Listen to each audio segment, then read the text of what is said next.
Hey there, Aaron here with Grow Lawn. Today I'm in Hurst, Texas, and my intention today was to come out and show you the difference between a lawn that did a proper scalp and bag and one that just started mowing regular and didn't do any kind of scalp and bag.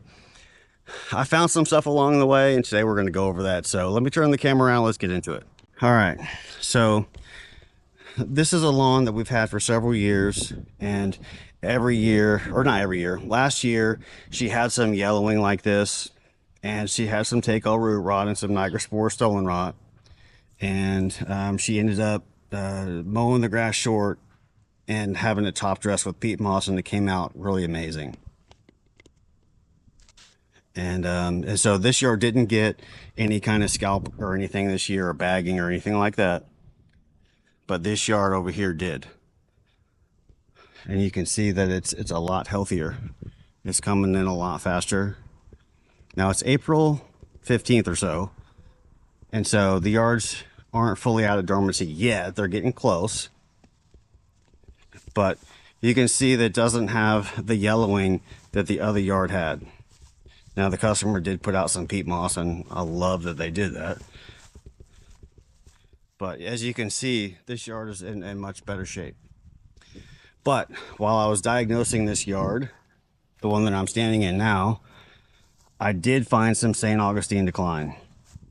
And then I also chatted with the customer, again, that I've had for many years. And in the past, they put down some Palmetto St. Augustine. So I was like, uh-oh. So then I go on my search for St. Augustine Decline, and sure enough, I find it. So I'm going to show you a picture of what St. Augustine Decline looks like here. Show you a picture of a leaf blade, and then so that's what they have. It's not bad. St. Augustine Decline is a virus that can't be cured, and it's a slow death. So, and it's going to be several years. So what I recommended he do was just buy a pallet of St. Augustine, a Raleigh St. Augustine, and then plug it in, and then over time, the Raleigh is going to take over the weak palmetto grass. And the reason why you get St. Augustine Decline is from mowing equipment like lawnmowers, trimmers, aerators, something like that. The equipment that goes from yard to yard and transmit disease from one yard to the other, and a susceptible host. And in this occasion, palmetto isn't resistant to St. Augustine Decline, and so that's why we have it, and we have it in both yards. So this yard over here, the one that didn't get the scalping bag, you can see how heavy that grass is, or how heavy the thatch is. I'm going to try to find a leaf blade that's a good example. Here we go, of St. Augustine Decline. You see that? You see the spots on it? That's the St. Augustine Decline. Now, if you have just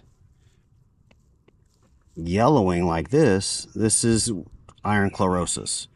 And when you see the stripes, that's what that means, iron chlorosis. Again, pick a different one. This is what St. Augustine Decline looks like. And so the remedy for St. Augustine Decline is to, the extreme remedy would be to rip out this current grass and replace it with a resistant variety, which would be Raleigh, Floratam, Seville, and there's some few other ones, but it's going to be easiest to find Raleigh in our area. And I like it because of its cold tolerance. So that's what I would recommend for this one. Now this yard does have some other issues going on with some nigrospore stolen rot and some take-all root rot. And we're going to get into that right now. Let me see right here. That is what take-all root rot and nigrospore look like. See very stunted roots. You have this black on the runners, especially around the node right here. That's the nigrospora stolen rot. And the nigrospora isn't doesn't have any chemical control that for residential lawns. Well, Daconil is the product you could use, but it's not labeled for residential lawns, so you can't use it. So in this scenario, it's just going to have to grow out of it. But you can see the amount of thatch that I got out of this area, right? That's just a little bit of area right here. And so what they're going to need to do is they're going to have to scalp it down to the runners without getting into the runners too bad, and then rake it out till it looks like this. And then apply a thin layer of peat moss. Let's see what that thin layer of peat moss looks like over here.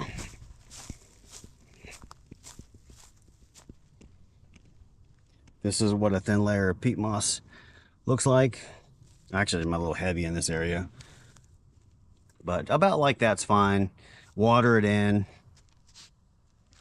Peat moss is probably somewhere around a pH of 2.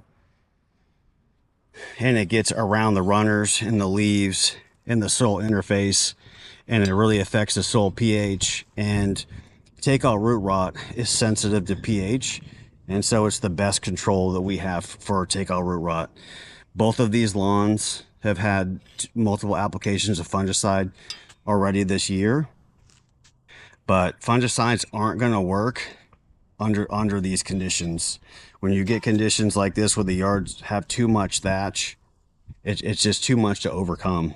On top of the St. Augustine decline makes it weaker and even more susceptible to disease. Now, I recommended a company to them to come out and mow it short. You know, I probably shouldn't say scalp. I should say mow short and bag the clippings. But you're going to have to rake out all that dead thatch. That is the gorilla in the room. Thanks for watching. Stay tuned to the channel. If you're new to lawn care, if you're a lawn care provider, one of these is going to go a long way. So keep these in one of your trucks. And then also, I typically have a portable microscope I take with me to identify take-all root rot. That would go a long way. So I really appreciate you watching this video. Stay tuned to the channel, uglyweeds.com. Thanks.